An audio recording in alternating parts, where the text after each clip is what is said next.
You are listening to the Mark Lesko podcast, a podcast by diehard fans for fans. Mark covers all things Penn State football and the Pittsburgh Steelers, as well as anything related to the sports and fitness world.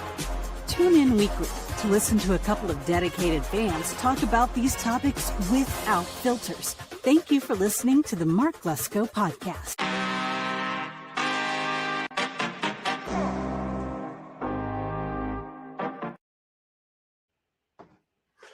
What's up, Steeler Nation? Welcome to the Mark Lesko podcast. I'm your host, J-Rod, and this is Steelers Central.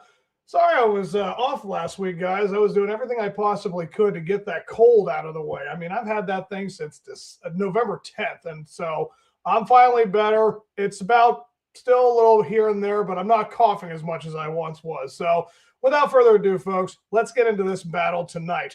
The kickoff topic is Dolphins at Steelers. I think the Finns will freeze on top of everybody else. But listen, this is no secret that the Tua Tagovailoa story is that he does not play well in cold weather.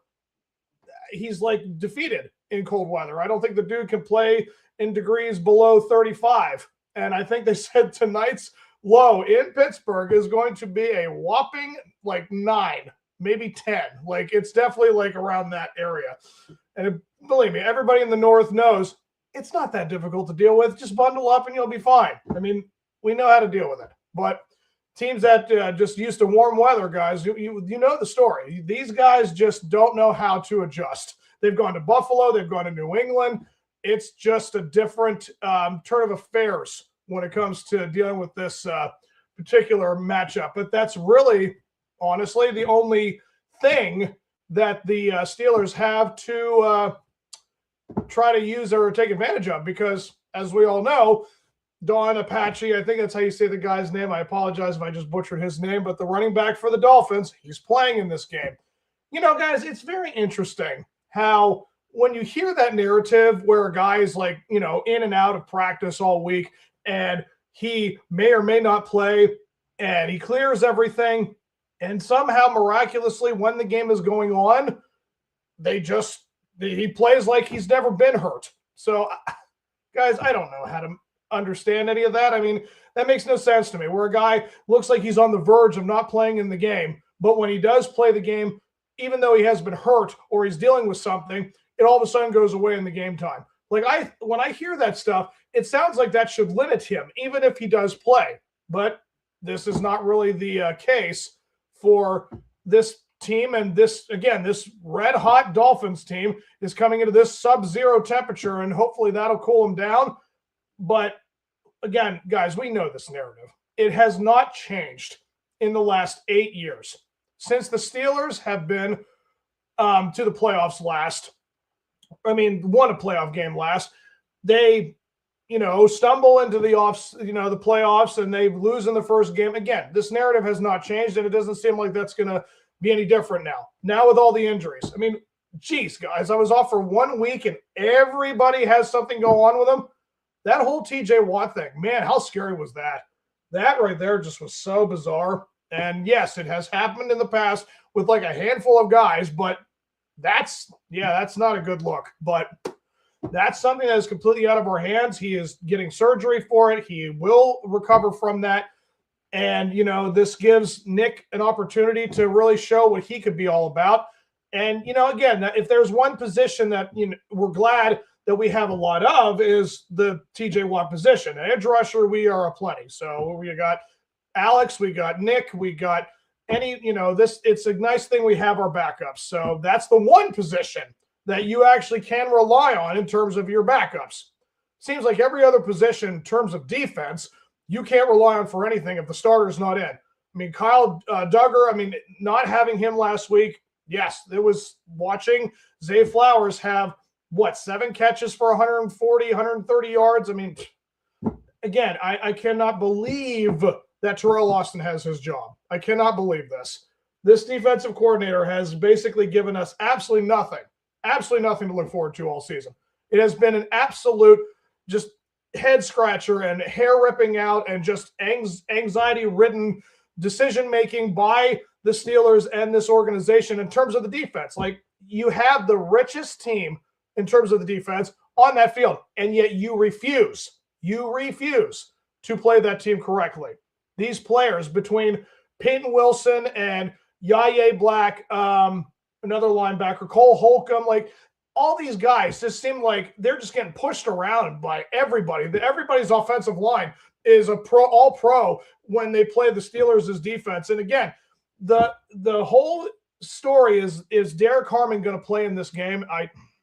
I mean, has that been announced? I don't know if that's the case. I think at this point, I mean, I'm doing this at 3:54. Let's see, is Derek Harmon playing? Let's see here, the news. 5 hour. Yeah, I mean, I'm not seeing any decisions just yet. I know they said they might be questionable. I know Darnell Washington has cleared concussion protocols. That's going to be huge for him when he goes on the field. I know that's a big help for them. But again, it doesn't really matter between Pat or Jonnu or Daryl. I mean, I understand that he is a big presence, and that's going to be a huge thing to have him out there. But all of a sudden now I see Jalen Warren's down. He's now on the injury because of an illness, and so he may not play in this game. So now they're going to have to rely on Kenneth and Johnson. Oh, God, what's that kid's first name? Oh, Caleb. Sorry, Caleb Johnson. Jeez. But, yeah, Caleb Johnson and Kenneth Gainwell are going to be in this game too. So this offensive line, with Broderick Jones being out, like, guys, it seems like every time you try to patch up a hole, there's another one that comes open. I mean, it's crazy seeing how you basically have to be magicians just trying to fill in these imaginary holes with nothing you don't have. And this is really what it comes down to. And when you look at how the AFC North has played out, naturally the Ravens just destroyed the Bengals yesterday. So they're 7-7, putting the pressure on us. And we have to basically take a team that should have been left for dead. I mean, 2-7, and they fired their GM. Are you kidding me? I mean, sorry, but there's absolutely no reason whatsoever for the Dolphins to try to get into the playoffs. The Patriots and the Bills are 11-3 and 10-4 respectfully. So they would have to win out, and a bunch of teams have to lose out just to get a wild card spot. I'm sorry, that is complete nonsense that this team has done everything it can to crawl back into relevancy just because you don't feel like, putting up more positions, or you don't want to fire your coaching staff or get rid of play. I don't understand this. I do not understand how the Dolphins are basically just playing for their jobs. Like, I'm sorry, there's just absolutely no reason for a team that was 2-7 at one point to try to go for a playoff run. This would be historic in kind of the most bizarre sense. Yes, I know they still have talent on the team. We're watching it with the running back. Yes, they have decent players. I get it, but it just seems like there's no reason for this team to try to be relevant this season. If they want to do this stuff next year and try to make some push and beat up on the Bills and the Patriots, that's fine. Now, naturally, we are now heading into what I call the Final Four, which is the last 4 games of the season in the NFL. So we have an idea of where everybody's at and where they're going to go and who they are. Like, they have their identities pretty much. And the Steelers' identity is they're inconsistent. They don't know what we're going to get game in and game out. They can't stay healthy. It's inconsistent injuries reports. Players go down, they get them back, and then they go down, and we get them back. Like, guys, this is just a unnecessary tilt-a-whirl of randomness. That's really what the Pittsburgh Steelers are. And they're fine with it. Their coaching staff has just done everything it possibly can to be there, but not prepared. That's really what it is. They're just showing up, and that's really good enough for them. They're good for attendance, like participation, whatever. I'm not saying we're losing this game, because in the preseason I did say this was going to be a win. Mike Tomlin does not lose on Monday nights. We can throw that in there in the sense, whoa, what about Mike Tomlin's bad record, with Thursday nights and prime time? No, on Monday nights at home, that dude doesn't lose. I don't think he has lost a game at home on Monday night ever. If he has, it's been one time. So they have all that against them. Yes, knowing that, Cam Hayward, will he show up and be the best version of himself? We certainly hope so. And again, we don't know I don't think they've announced the Derek Harmon injury. I don't know if he's out or not, but it's definitely going to rely on the linebackers to be the best versions of themselves, because once again, even if we do stop the run somehow magically, our offense needs to also respond to whatever the Dolphins do. I don't see this being a high-scoring game just because of how cold this game is going to be. Let's see. The 5 things that I want to see for this game tonight. Number 1, just take possession of this dang game. This is really another thing you're going to have to probably rely on. Think about it. If you have 15, 16 plays every drive, and you look at it and see that we have swallowed the play up, for the game up for 8 minutes a drive, maybe 9 minutes a drive. I mean, there's no way the Dolphins can score if we constantly keep their offense off the field. So that's a game plan you might want to consider. But again, that's going to have to be a Kenneth Gainwell and Caleb Johnson situation where they're going to have to average 4 yards a carry so we don't have to ever worry about not getting the first down. It's going to have to be real tiny chunks of everything. So that's number 1. Number 2, again, if you can use the open of part of the field, middle part of the field, if you can open up the middle part of the field, I would very much appreciate that too. But we've seen it, guys. We don't have that in our repertoire. They're not going to try it.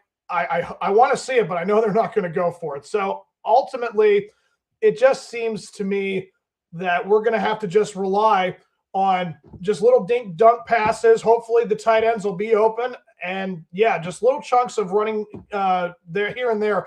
We're going to have to make this a tough watch. It's going to be ugly. The third thing that I want to see, I do want to see this be kind of a low scoring affair. I think I want to see something of like 16-13, maybe 17-14, something of that nature for the score. If it's a win, I don't care, but it's going to be ugly, guys. This cold weather is just going to be awful for all the players involved. Just because they're Pittsburgh Steelers doesn't mean they want to play in the cold either. But we've dealt with it before with these guys. Most of the players are in the transfers or the trades that we've had. They're in the AFC as well. They're in the Northeast. They have played in that cold weather before. So, of course, as a team, we're more used to dealing with that circumstance. This is something you're going to have to take advantage of. Number 4, I just want to see some of the best play calling we have ever seen so far this season. I just want to see everything execute. Like last week with DK, that was really nice to actually see that for a change.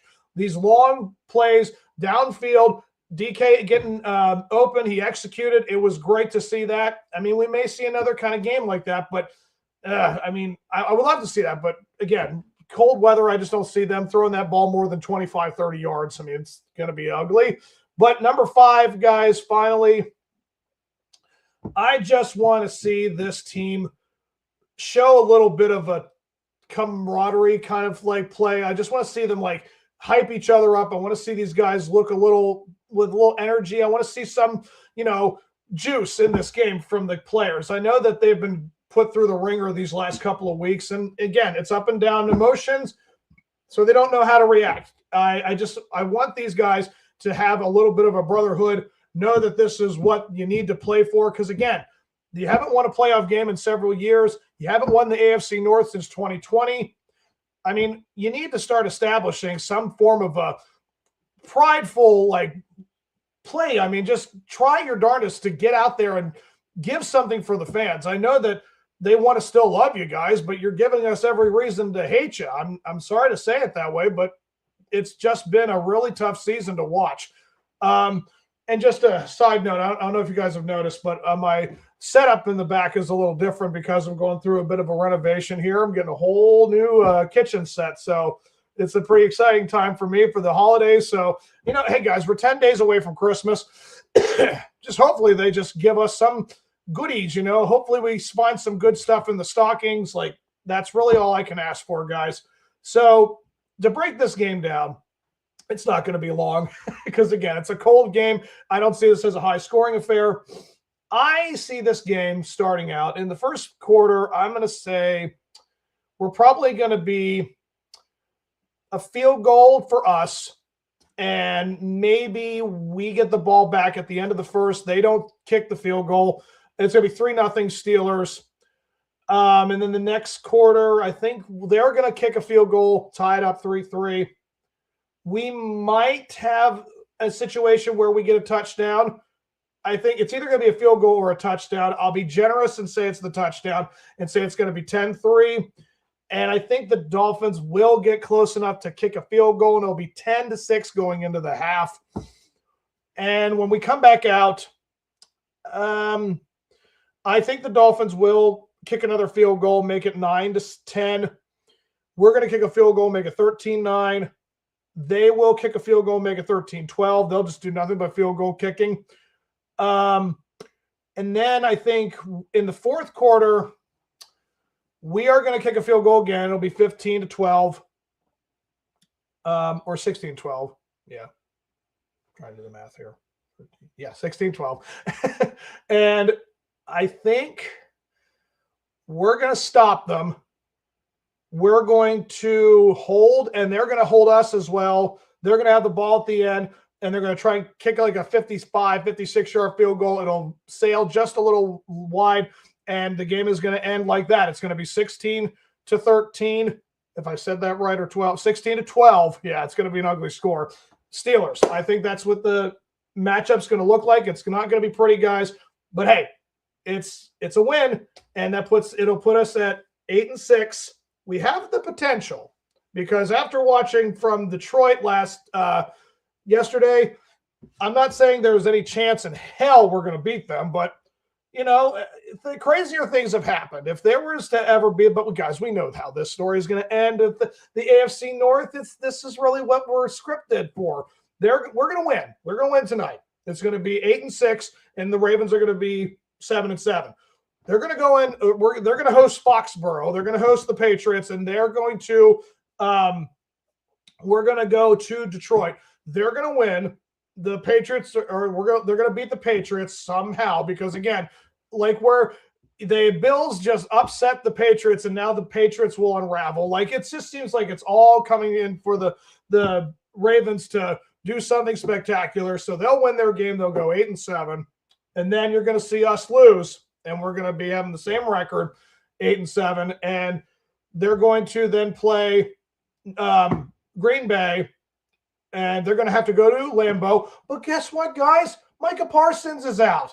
Torn ACL. The defense will go all – I mean, again, can you believe it? It's just amazing how the Packers are not going to have the best and most important player on their defense to play the Ravens, and then the Ravens will somehow find a way to win, and they'll go 9-7. We'll beat the Browns. And we're going to have to go into that game with the same record. Is that how that would be?